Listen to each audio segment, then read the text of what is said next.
Howdy folks, I'm Colonel Sanders and you're not. I want to make a video to explain to some folks, and it's going to be quite short.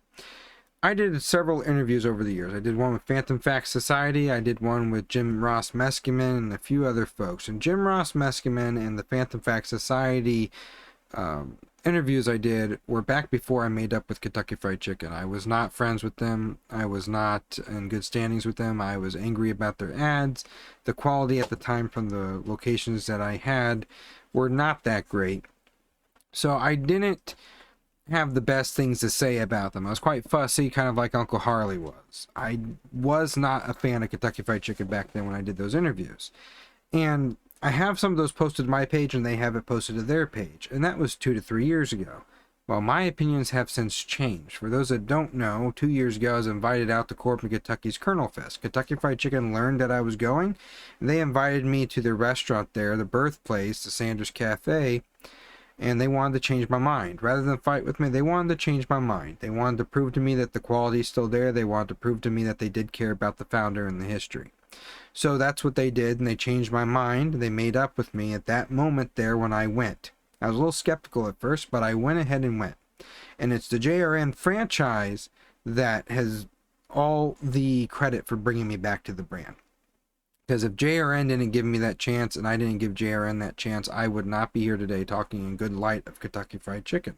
Heck, at the time I was trying to promote my cousin's chain, Lee's Famous Recipe Chicken, ahead and over Kentucky Fried Chicken. Well, that didn't really work out that well. I did great. I was a great promoter for that, but they ended up going separate ways with me. At the same time that they went separate ways with me, Kentucky Fried Chicken opened the door and welcomed me in. So no, I don't work for them at this time. I'm hoping to in the future.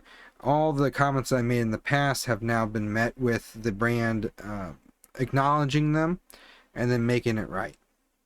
Do I agree with their old ads? No. Do I like their newer ads? Yes. Was the quality in Sarasota, Florida good? No. And did I profile that for every location based on what I had in Florida?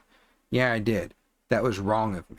Not every franchise is operated the same way. Not every location is operated the same way. So my word to you is, if you are in a location that is not doing too good, don't let that form your entire opinion on every location across the country or even the world, because every single one is operated differently.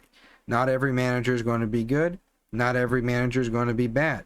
If you got a good manager, that is the key recipe for having success and good quality and good service in your restaurant. Corbin, Kentucky proved that to me.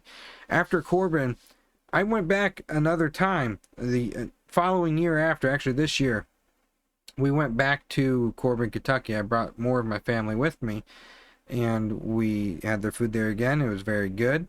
Very good service, very good hospitality. I got to meet with Bill Hale, the regional manager, for a second time. He's a great man, best regional manager I had the pleasure of meeting. That is a great team there. And if you have restaurants, and it could be any Kentucky Fried Chicken or any other restaurant that has a team like Corbin, Kentucky's, then it's going to be great no matter what.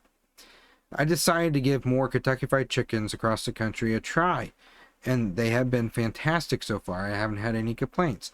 After Corbin, I went to Presque Isle, Maine. They were fantastic. After Presque Isle, Maine, I went to Central City's Kentucky Fried Chicken. They were fantastic. I have more to try, more to review, but my opinions have heavily changed since those interviews. I no longer stand by those.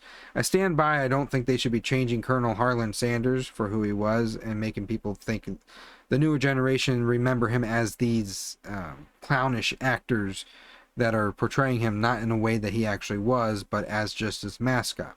Colonel Sanders was this person that was to be respected. He loved everybody. He had a temper. He got fussy in the kitchen when things weren't done right. That's kind of how I am with their advertisements and how they treat the history and how they treat the image of my uncle. He got fussy, and he would have a sailor's mouth. He would curse you out. And that's all. That's Colonel Sanders. That's who he was.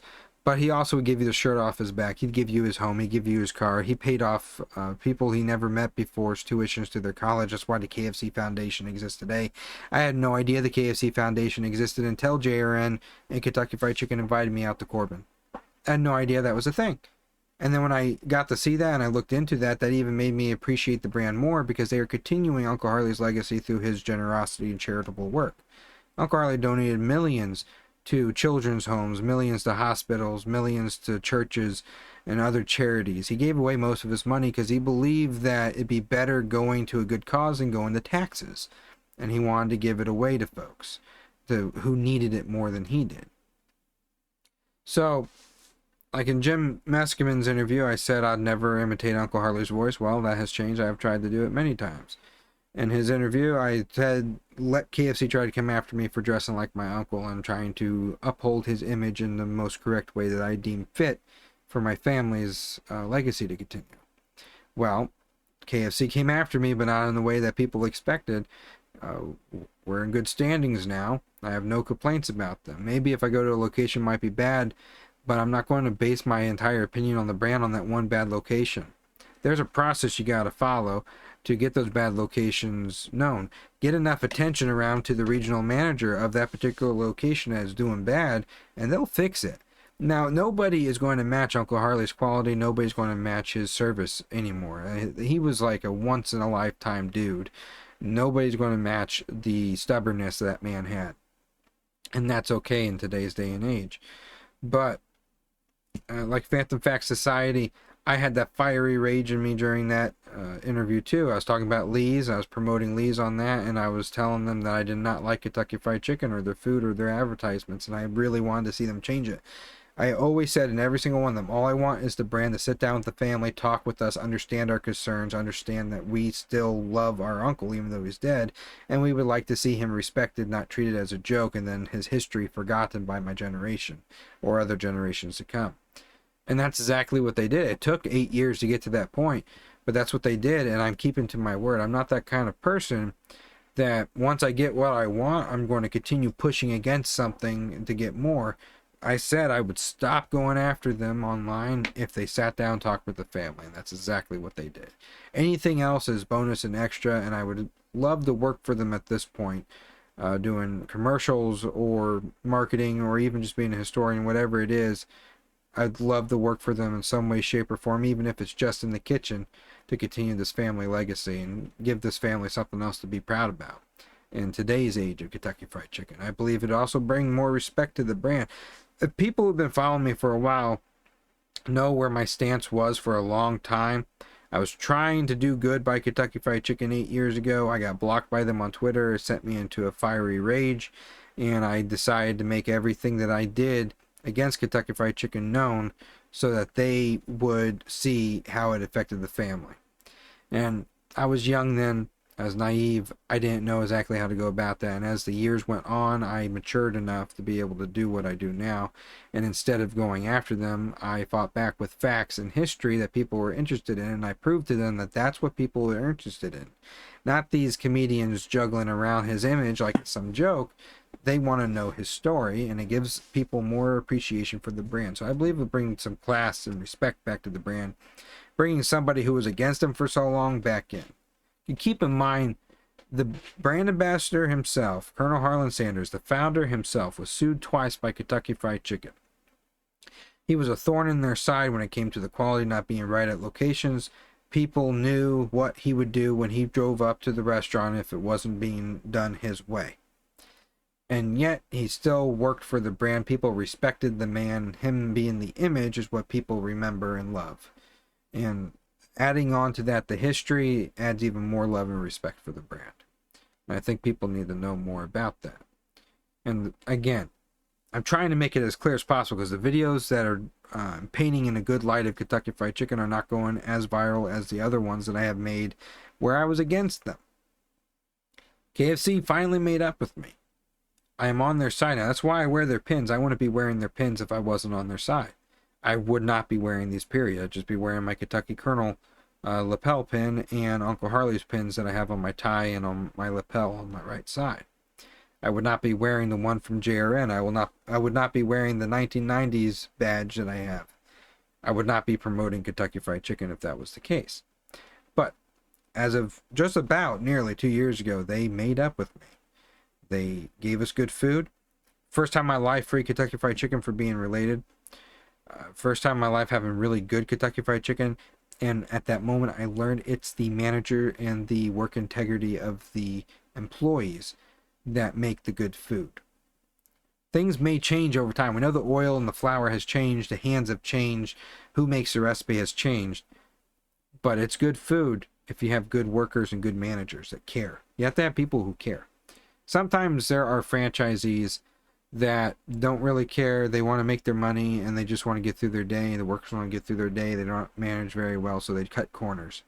Uncle Harley had that too. People think that wasn't a thing back then. No, Uncle Harley was on top of it. He traveled himself and made sure it was done his way.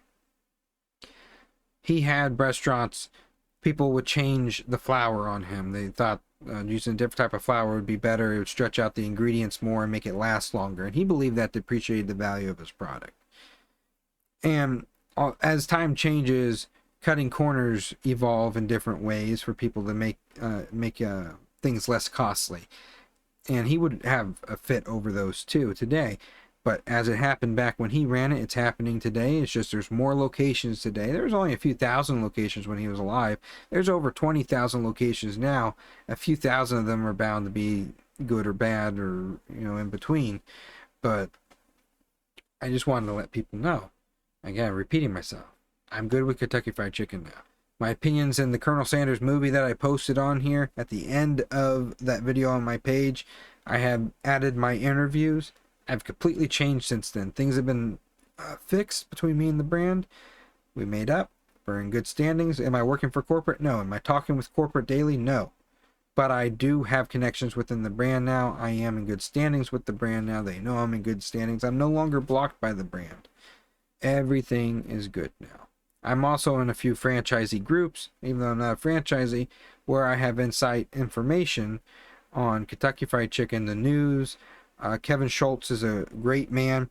He has so much information about the brand. I'm not sure if he's a franchisee or a manager or what he is, but he works for the brand, and he has so much information that he shares on the daily to their AKFCF page with history and news involving Kentucky Fried Chicken and where they stand. And the JRN page as well. They have a lot of things on there. And what I've learned from those pages too, because they post proudly about their franchises, each store is practically a family. If the employees are not treating each other like a family, you probably know that it's not going to be as good as it could be. But every single one that I've been seeing online showing me restaurants from across the country, every state that you can imagine there being a Kentucky Fried Chicken, and they're sharing their stories and the work life of the employees, and it's just a great thing. And I've learned so much from them. I have to thank them for that. And if it wasn't for JRN and Tyrone Neal, shout out to him, I would not be sitting here today talking in good light. I would still be fighting against the brand and what they've been doing to my family image. Now keep in mind, they could do whatever they want to it, because they purchased it in '64. Uncle Harley signed all the rights over for using his name and image for Kentucky Fried Chicken's marketing. They could do whatever they want without my permission, without the Colonel's grandkids' permission, without the nephews and nieces, cousins, any of the family's permission. They could do what they want. And yes, that sucks, but that's how it is. They could do whatever they want. They don't need my approval. They don't need anybody's approval. They don't. They just need the people in charge's approval. And I respect that and I understand that, but I also respect that this is my family, and I would fight for it no matter what the circumstances are, that it be treated with respect, his image. As long as I'm alive, at least. And when I'm long and gone and family are left, they don't care about it, that's on them. But as long as I'm living and breathing, I'm going to make sure that whether the brand does it or not, that Uncle Harley's image is known and respected for what he was and who he was. So I just want to share that with y'all. Thank you. Ciao.